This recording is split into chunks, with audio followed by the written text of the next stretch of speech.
The ballroom glittered with crystal light, every chandelier refracting perfection.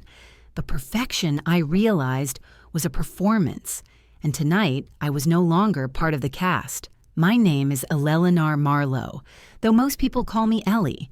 I'm 65, a widow, and the founder of Hayes Property Solutions, a company I built from scratch while raising my son Daniel alone. For 38 years, I had carried the invisible weight of responsibility trading comfort for stability nights out for overtime, all so he could live a life I had only dreamed of. Yet as I turned into the circular drive of the Ashford estate in Greenwich, Connecticut, surrounded by Bentleys and laughter, I felt like an intruder in the world my sacrifices had built. The valet's smile was polite, but practiced the kind reserved for people who clearly didn't belong.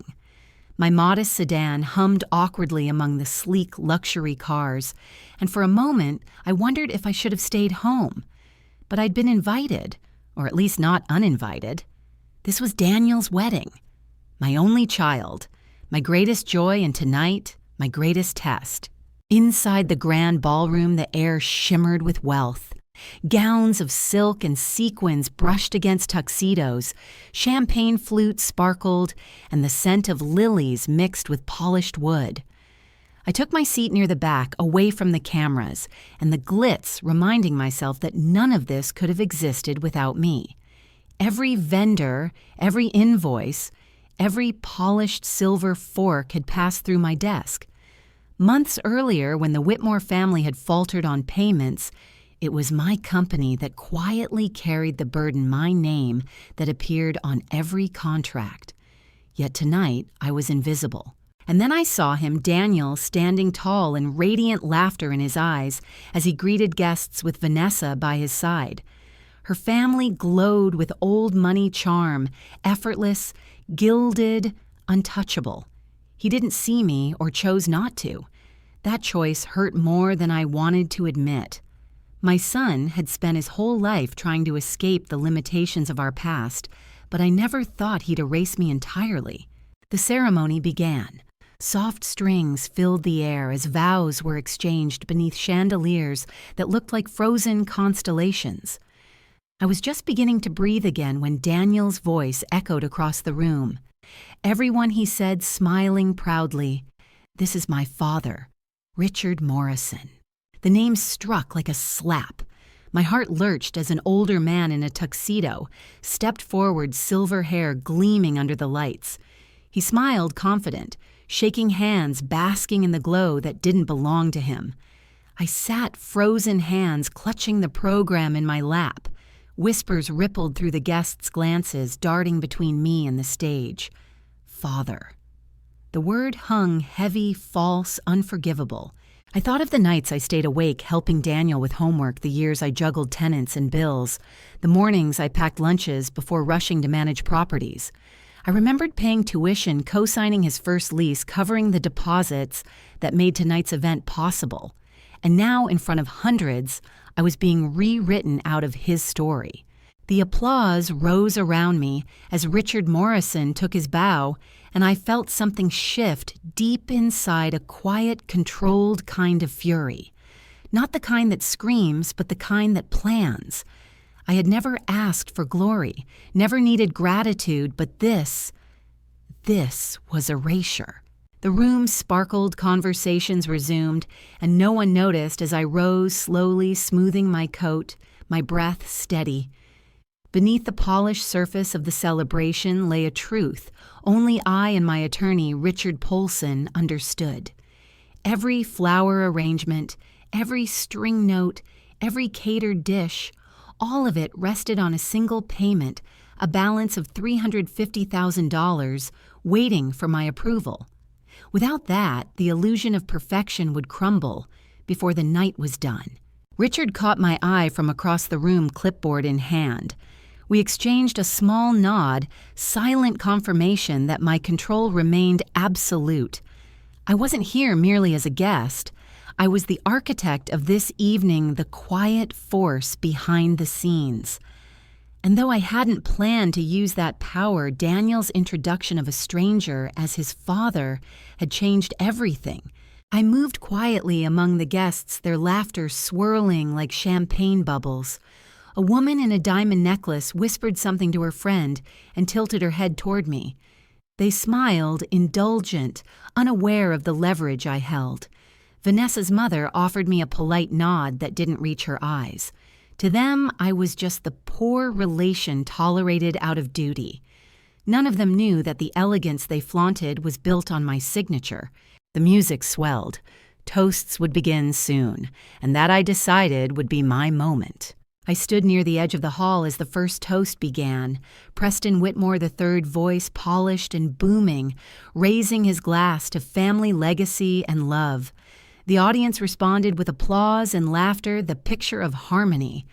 I waited until the last note of laughter faded before stepping forward, my heart steady. "Excuse me," I said. The words sliced through the noise. The room fell silent. Hundreds of eyes turned toward the older woman in the modest dress standing beside the gleaming tables. I held up the leather folder in my hands. "I won't take much of your time," I began, my voice clear, unwavering. "But I believe it's important to acknowledge those who made tonight possible." A flicker of curiosity moved through the guests. Daniel's smile faltered. Vanessa's hand tightened around her glass. "These," I continued, opening the folder, "are the contracts, invoices, and bank statements for this evening's celebration. Every payment, every floral arrangement, every note of music, every catered dish was funded by Hayes Property Solutions. That's my company. I am Daniel's mother, Eleanor Marlowe." A collective gasp rippled through the ballroom. Whispers erupted like wind through dry leaves. Some faces showed shock, others thinly veiled amusement. Daniel went pale. Richard Morrison froze mid-gesture, his confident smile collapsing into confusion. I placed the documents on the nearest table, the sound of paper crisp and final. The truth long dismissed now had a voice. For a long suspended moment, the ballroom felt like it was holding its breath. The chandeliers glittered, but their light seemed colder, now refracted through the crack that had opened in this perfect illusion. Guests glanced at each other, unsure whether to stand, or pretend they hadn't just witnessed the unraveling of a family's facade. I stood there quietly, hands steady, every nerve sharp with the weight of years. Daniel's voice broke first, trembling but still attempting composure. "Mom, what are you doing?" he whispered, as though he could contain the damage by lowering his tone. But whispers were useless here. The truth had already slipped beyond his control. I didn't answer him. Instead, I turned slightly toward the guests and said evenly, "I'm doing what I've always done, bringing clarity to what others overlook." My words hung there, unhurried and calm. Behind me, I could sense the caterers freezing mid-step, uncertain if they should continue serving. Cameras clicked discreetly, capturing the quiet drama. I felt every lens like a pulse of judgment and validation. Vanessa's father, Preston Whitmore, cleared his throat. "Mrs. Marlowe," he began, his voice polished but strained. Perhaps this conversation would be better in private. I turned to him and smiled politely. "Private is what kept me silent for 38 years. Tonight isn't about humiliation, Mr. Whitmore. It's about acknowledgement." A soft murmur swept through the room. The sound wasn't just gossip, it was awareness. The slow, uncomfortable realization that the story being told in this ballroom had been built on a mission.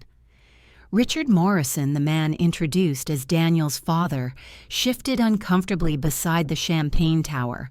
His confidence drained away, leaving a hollow politeness in its place. I caught his eye briefly. He looked away.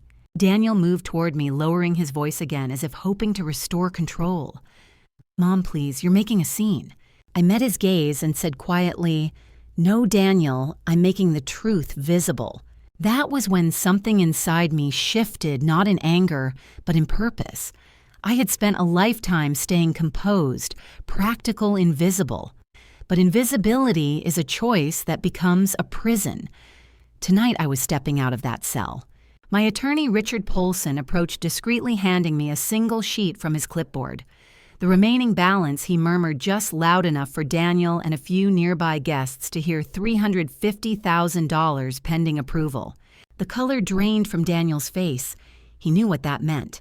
Without the final payment, the vendors would halt everything before the reception truly began.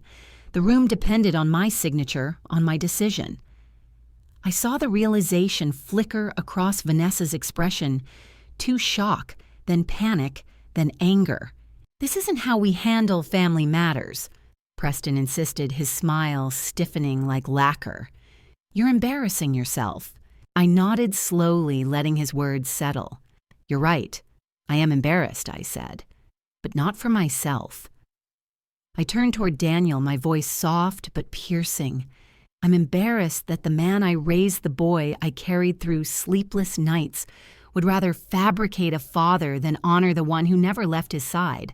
A ripple of discomfort moved through the guests. No one dared sip their champagne. The silence grew thick, broken only by the faint hum of the quartet as they hesitated on their instruments, uncertain whether to stop or continue. For years, I had rehearsed this kind of confrontation in my head, imagined shouting tears, some grand emotional outburst. But standing here, I realized I didn't need volume. Truth delivered calmly carries its own gravity. Daniel's shoulders sagged. "Mom, I didn't mean he started, but I cut him off gently." "You didn't think I said. That's worse." He looked down, his polished shoes reflecting the chandelier light like fractured glass. Vanessa stood beside him, expression tight, her hands clenched around her clutch, as if holding it could steady her. The Whitmores exchanged worried glances, already calculating how to spin this. "I'm not here to ruin your night," I continued, my tone softening, but not yielding. "I'm here to remind you where it began.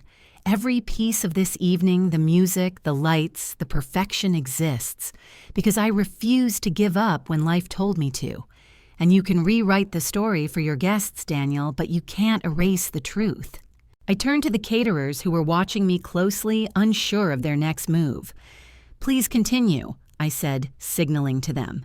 "You'll all be compensated. I've never been one to punish hard work." Relief flickered across their faces. The hum of movement resumed, the clinking of glasses, the rustle of gowns, but the atmosphere had changed. The celebration had transformed into something quieter, heavier, a reflection rather than a display. Daniel remained still, guilt written across his face. I didn't expect an apology tonight.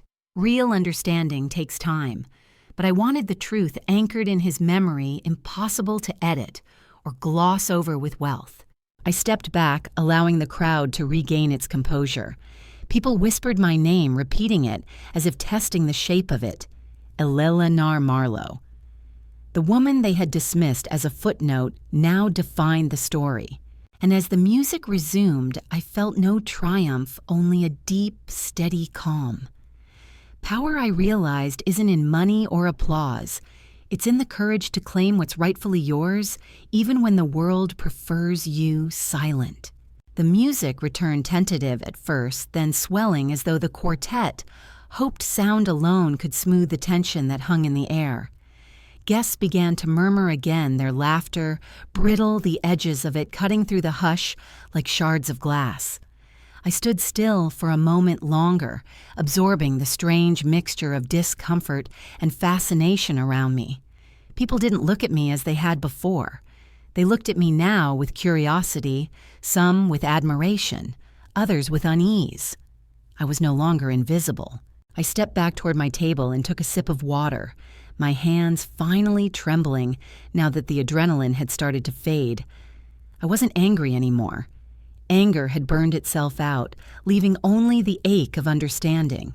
I had exposed the truth not to humiliate Daniel, but to remind him and everyone in that room that behind every polished success story lies a foundation someone quietly built, often without applause.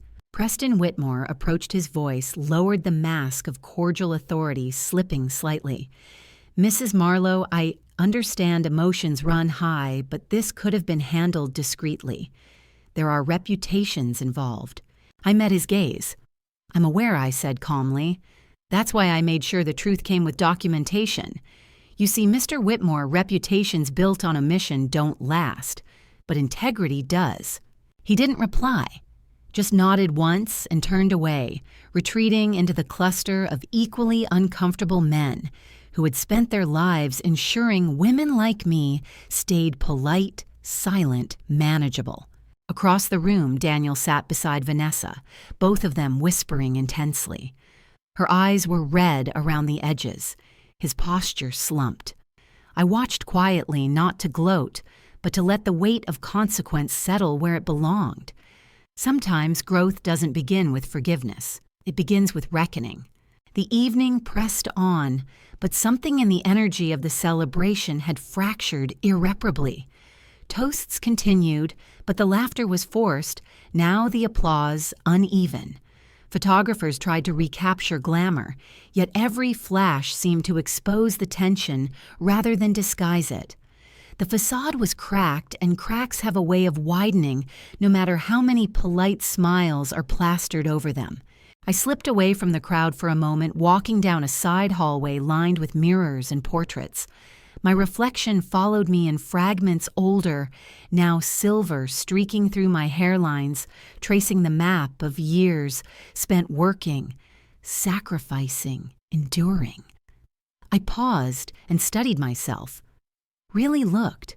There was weariness, yes, but also pride. I had done what few would have dared.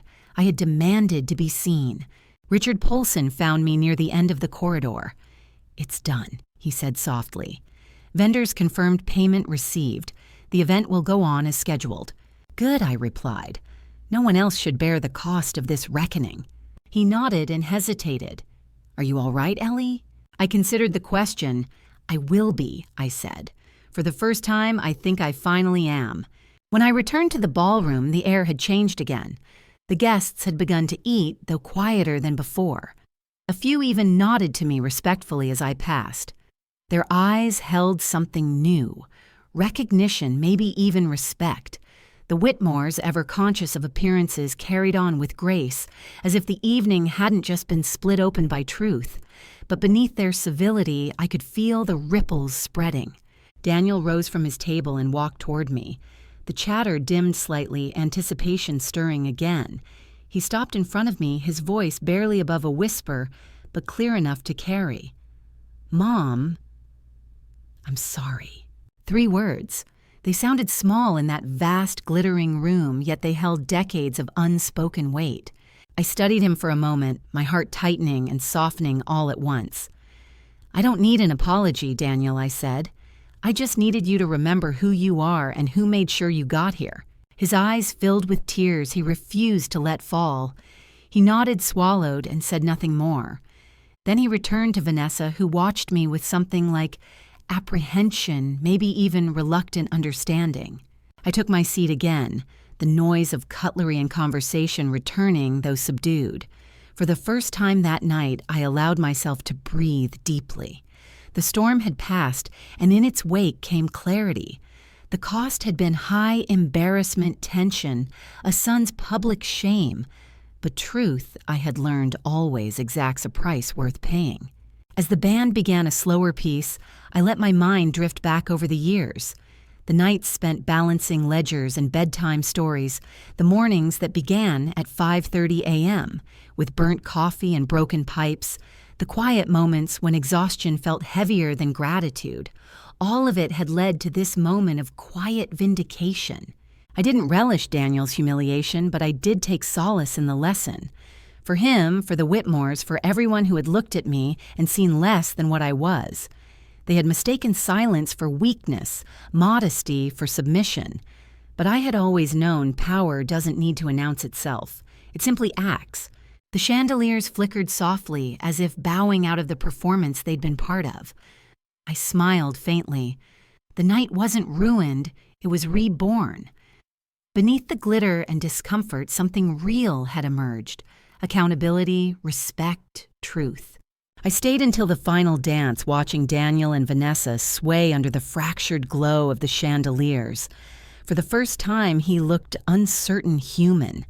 It wasn't perfection, but it was honest, and that was enough. The reception wound down in fragments, laughter mingling with exhaustion, champagne flutes, abandoned, half full. The guests began to filter out to the marble foyer, voices hushed and careful now, their smiles tight with the polite fatigue that follows a spectacle. I remained seated at my table, the last candle still burning in front of me, its small flame reflected in the crystal glass beside it. For the first time in hours, the quiet felt earned. Daniel approached again, this time without Vanessa. His tuxedo jacket hung open. His tie loosened, the polished image replaced by something rawer, more real. He stopped beside me and hesitated before speaking. "I didn't realize how much I'd hurt you," he said softly. I thought, maybe if I kept things separate, if I made it easier for everyone, it would make sense somehow. He gave a small, almost helpless laugh. "It doesn't make sense, does it?" I looked up at him, my son, the man I had raised, and the boy I still saw beneath the surface. "It makes sense," I said quietly. "It's what people do when they're afraid. You wanted to belong somewhere. You just forgot you already did." He nodded, shame flickering through his features. I wanted to impress them. Vanessa's family, her friends. I wanted to prove I could fit in. I reached for his hand. "Fitting in is easy," I told him. "It's standing alone that takes strength. I didn't raise you to need their approval, Daniel. I raised you to stand on your own integrity." For a moment, neither of us spoke. The air between us carried the unspoken weight of years spent drifting apart, of my quiet sacrifices, his silent avoidance, both of us pretending that love didn't need acknowledgement to survive. Yet here we were, seeing each other clearly for the first time in decades. He exhaled slowly. "I saw your face when I said his name," he murmured. "Richard Morrison. I'll never forget it." "That's all I ask," I said simply. "Not that you erase it. Not that you fix it, just that you remember." He squeezed my hand gently, and I could tell he wanted to say more, but words are clumsy tools in moments like this.